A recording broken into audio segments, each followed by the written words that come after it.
আসসালামু আলাইকুম। আজকে দেখাচ্ছি লাউ ভাজি, অনেক মজার।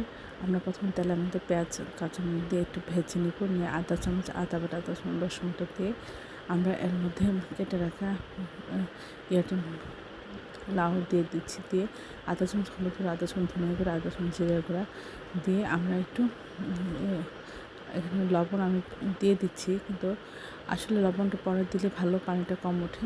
লবণটা প্রথমে দিলে দেখুন একটু পানি বেশি উঠে যায়। ঢেকে ভাজি করবেন না, একটু খোলা রেখে ভাজি করতে হবে যেন পানিটা কম ওঠে। পানিটা শুকিয়ে যাওয়া পর্যন্ত আমরা অপেক্ষা করবো, এতে এটা সিদ্ধ হয়ে যাবে এবং সব কিছু ঠিকঠাক থাকলে, পানি শুকিয়ে গেলে আমরা এটা নামিয়ে পরিবেশন করবো। অসম্ভব মজা হয়, আপনারা এটা ভাত রুটির সাথে খুব মজা করে খেতে পারেন।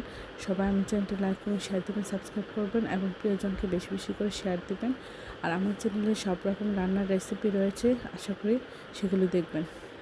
আর এখানে আসলে রিয়েল ভাজিতে রান্নাটা অনেক দেখতে সুন্দর, খেতে অসাধারণ লাগে, কিন্তু এখানে মোবাইলের প্রবলেমের কারণে একটু কালারটা সুন্দর আসে নাই। সবাই একটু ক্ষমা দৃষ্টিতে দেখে আমার চ্যানেলটি লাইক কমেন্ট শেয়ার দেবেন, সাবস্ক্রাইব করবেন এবং